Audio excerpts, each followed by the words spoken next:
The reliable engineer. For years, you built other people's dreams beneath fluorescent office lights. Your salary arrived reliably, but ownership always belonged to someone else. You shipped features that moved metrics, raised valuations, and earned applause. Your reward was another sprint, another deadline, and another performance review. You watched founders celebrate funding rounds from the same crowded office. Your name appeared in release notes, but never on the cap table. You told yourself stability mattered more than the pull of ambition. Your parents saw a respectable title and a secure future. You saw unfinished ideas hiding inside every broken customer experience. Your notebook slowly filled with problems nobody had bothered to solve. You discussed those ideas with colleagues over steaming cups of chai. Your colleagues returned to their tickets, but the ideas followed you home. You opened your laptop after dinner and began building in secret. Your bedroom became an office beneath a cone-shaped yellow desk lamp. You wrote code while the neighborhood slept beyond your window. The Restless Builder consumed the daylight, and your idea consumed the darkness. You survived on delivery food, instant coffee, and unreasonable optimism. Your first prototype looked fragile, ugly, and strangely full of possibility. You showed it to friends who praised everything and tested nothing. Your confidence grew faster than the evidence supporting it. You imagined thousands of users before speaking to even 10 customers. Your spreadsheet promised growth because every assumption pointed conveniently upward. You almost resigned, believing that good code guaranteed a good business. Your first customer interview shattered that illusion within 15 uncomfortable minutes.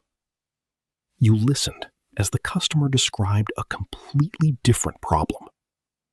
Your elegant features became expensive answers to questions nobody had asked. You stared at weeks of work that the market did not need. Your engineering instincts demanded rebuilding, but reality demanded deeper listening. You visited cramped offices, noisy cafes, and chaotic factory floors. You stopped pitching and started watching where frustration actually accumulated. The listening founder. Your customers showed you workflows held together by spreadsheets and messages.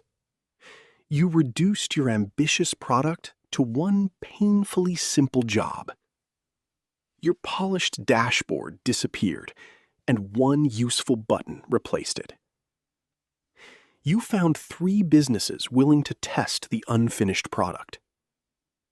Your pilots exposed crashes, confusion, and edge cases no document predicted. You fixed bugs at midnight while customers waited on live calls. Your reputation depended on software held together by hurried patches. You felt every outage personally because there was nobody else. Your phone buzzed at 3 in the morning with a production alert. You opened the dashboard and watched every customer session fail simultaneously. Your hands shook above the keyboard as support messages multiplied. You traced the failure to one careless deployment made hours earlier. Your corporate job had offered teams, processes, and someone to escalate toward. You now had only caffeine, logs, and your own exhausted judgment. You restored the system before sunrise and apologized to every customer. The founder without a safety net.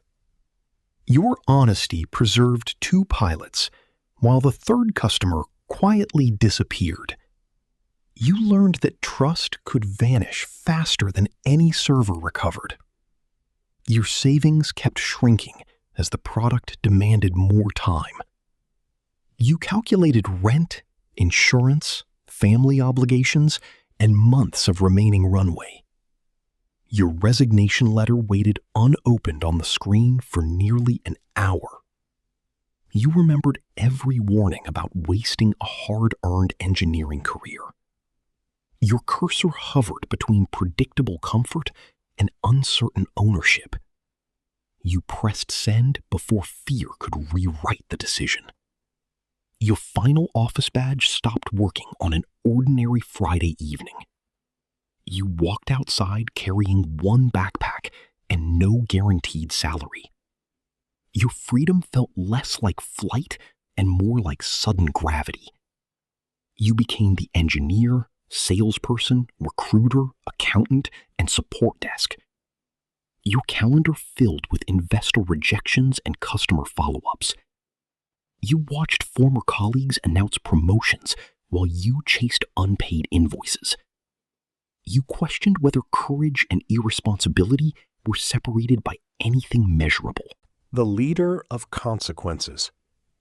Your co-founder challenged assumptions you had started treating as facts. You argued over pricing, priorities, equity, and whose exhaustion mattered more. Your friendship bent beneath decisions that no tutorial had prepared you for. You returned to customer evidence whenever opinion threatened the company. Your first paying account arrived without celebration or dramatic background music. You refreshed the bank screen and checked the number again. Your product had earned less than your old monthly salary. You still saw proof that someone valued the outcome enough to pay. Your next customers arrived through referrals from people you had helped. You hired one engineer using money that could barely support two. Your tiny team worked beside an untouched foosball table in borrowed space. You learned that leadership meant absorbing uncertainty without manufacturing confidence. Your code base became a company, and your company became people's livelihood. You could no longer fix every problem by opening an editor. Your most important work became deciding which problems deserved attention. The founder who started it all. You balanced investor speed, customer stability, and employee clarity. Your exhaustion now carried consequences for families beyond your own. You had risked stability, status, savings, and years of accumulated certainty. Your startup could still fail despite every sacrifice already made.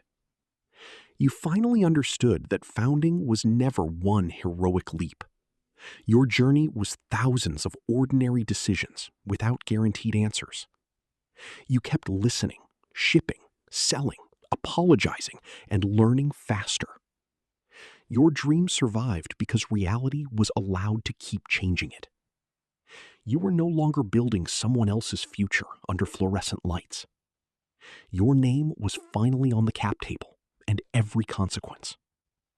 Your company remained alive, unfinished, vulnerable, and unmistakably yours. Your newest engineer stayed late after everyone else had gone home. You noticed a familiar notebook beside his glowing laptop. Your company had become the stable job he might someday leave. Your story ended as another founder's story silently began.